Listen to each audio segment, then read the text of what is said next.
আসসালামু আলাইকুম ওয়া রাহমাতুল্লাহি ওয়া বারাকাতুহু। সূরাতুল ইখলাস তিনবার পড়ে হাতের বৃদ্ধাঙ্গুলিতে ফু দিলে কি লাভ হয়, কি ফায়দা হয়, কি উপকার হয়, আসুন জেনে নেই। সূরাতুল ইখলাসটা খুবই গুরুত্বপূর্ণ একটি সূরা। এই সূরাটা কেউ যদি তিনবার পাঠ করে তাহলে একবার কোরআন শরীফ খতম দিলে যে সওয়াবটা হয় তার আমলনামায় এতটুকু সওয়াব হয়। সুবহানাল্লাহ। তাহলে এই আমলটি কোরআনের আমল, খুবই গুরুত্বপূর্ণ। মনোযোগ দিয়ে শুনুন।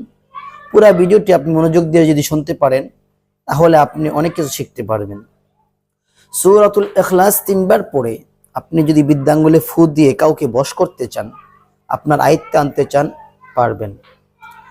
ধরেন আপনার অবাধ্য স্ত্রী আপনার কথা শোনে না বা সে পরকীয়ায় লিপ্ত, আপনাকে ভালোবাসে না, ওই স্ত্রীকে আপনার বাধ্যতা করতে পারবেন।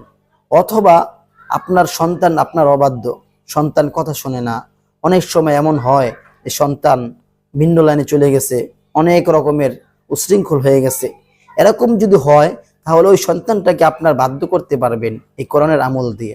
অথবা আপনার স্বামী আপনার কথা শোনে না, আপনার স্বামী পরকীয়ায় লিপ্ত হয়ে গিয়েছে, পরকীয়ায় আসক্ত হয়ে গেছে, তাহলে ওই স্বামীকে আপনার প্রতি আসক্ত করার জন্য এই কোরআনের আমলটাই যথেষ্ট। আমলটি কিভাবে করবেন? আমলটি করার পূর্বে যারা আমার চ্যানেলটিতে নতুন আসছেন, চ্যানেলটি সাবস্ক্রাইব করে পাশে থাকবেন। প্রথমত আপনি পবিত্র হয়ে, ওযু করে পবিত্র হয়ে পবিত্র স্থানে বসে ইস্তিগফার পাঠ করবেন তিনবার।